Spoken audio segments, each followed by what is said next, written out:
Welcome back to another episode of My Cemetery Tours with the Graveyard Guy.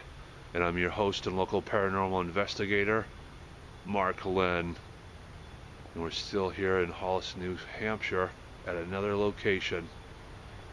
I just wanted to film this real quick if I could. You have like a stone wall here. But these two graves are so close to it and the building's right there. Makes you wonder how they got buried there. Kind of a tight location, but this is a really cool still shot right here.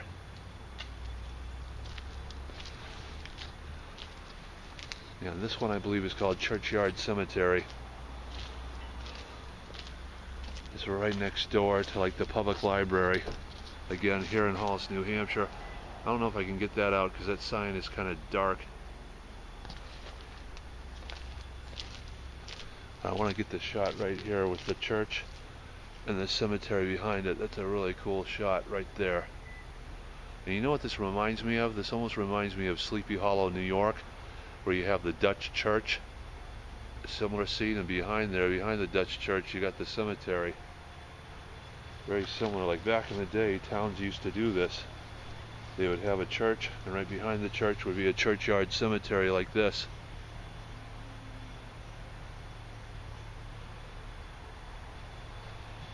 Yeah, let's go to the official sign down here.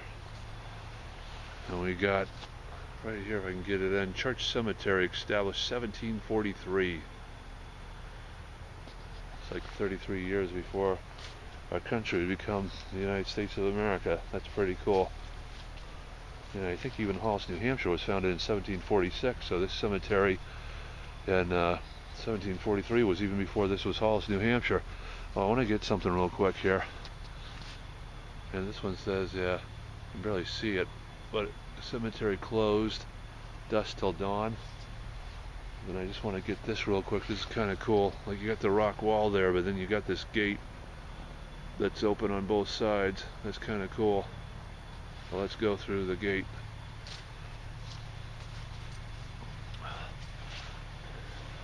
And we got the American flag here. There's some down there to remember all of our veterans that we've lost in war. Big shout out to our U.S. veterans of all the military branches out there, to all the young men and women that serve in the U.S. military. Thank you so much for your service and for serving our country and keeping us safe, giving us freedom here in the United States of America. To all the veterans out there, thank you for your service. We appreciate you. Again, I love that. Yeah, it's like a church right there, and there's a bell tower in there. And right there, the church cemetery, Churchyard Cemetery. That is cool.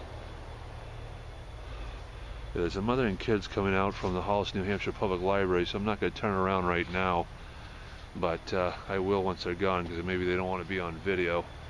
Just to show you how close we are to the local public library here. Yeah, I don't know if I can get the bell in the bell tower, but that's a really neat shot.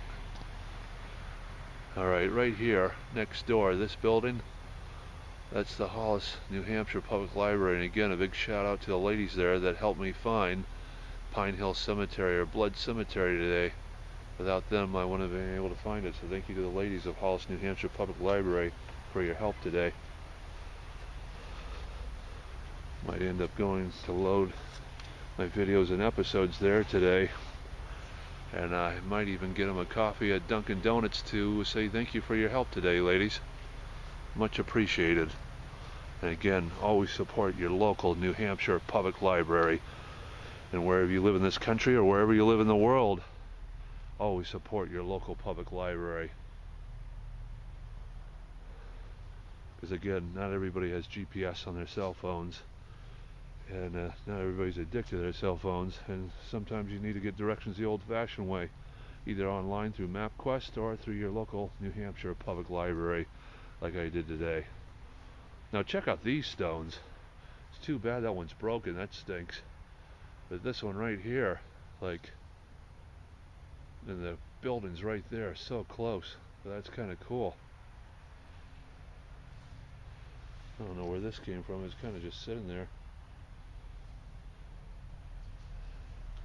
Let's come over here. Oh, this one fell over. Like, you got a few like that fell over. But look at some of these. If I can zoom in here, how close they are to the building. That's crazy. That one in the back near the fireplace, that's wild. Yeah, this one fell over, which stinks. Hopefully they can help it. They sometimes restore it, but we had some sort of cement foundation or something, and that didn't help, and it fell over. Who was it to?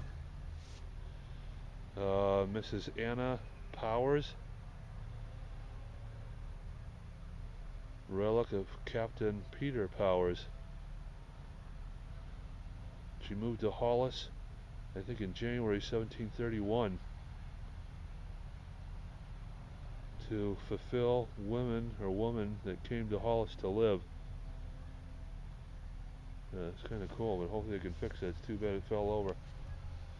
On this one they repaired. That's pretty cool. So they do sometimes repair these stones, but they got to raise money from the local public in order to do it. So if you ever want to do a donation to your local historical society or a local cemetery foundation to help preserve these historic cemeteries and graveyards, if you can do it, please do it, because it helps maintain these magical and special places, but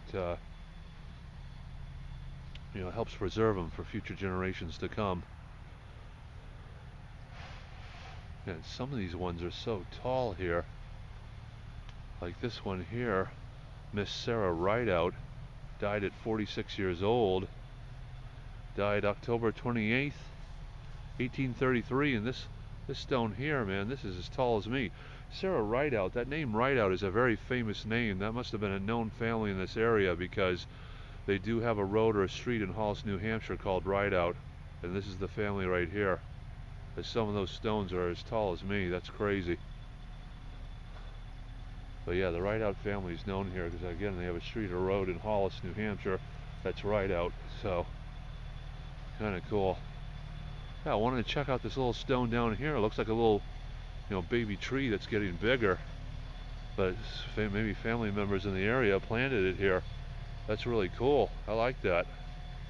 And it's like to an older gravestone of Isaac Lovejoy. Their family members still in this area to plant that tree there in memory of him. Really nice. Now this one's a big one. That is cool. I love it with the face on top. Erected in memory of Dr. John Jones, who departed this life July 14th, 1796. And this is in the blank year of his age, but they didn't print the year.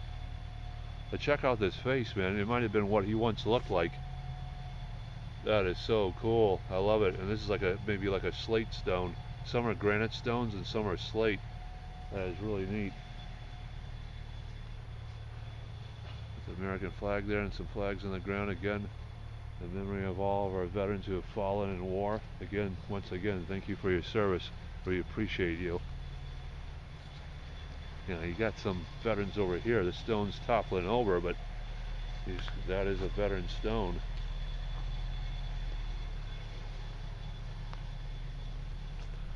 Yeah, it's a really beautiful place here. Well, I just want to say this was produced by Kelsey Lynn. It was written by Brianna Lynn, and it was directed by Brandon Lane, with the help of production assistants Wayne Dunn, Amy Peters, and also with Shira Greenberg. And my historical liaison, friend, special guest, psychic medium, and I'll see you in Salem, Massachusetts soon for our paranormal event, my good friend Katrina Van Tassel out of Germany, who now lives in the New England area. Thank you so much for your help on these haunted journeys, on these haunted adventures. So until the next time, my friends, take care, so long, and happy hauntings.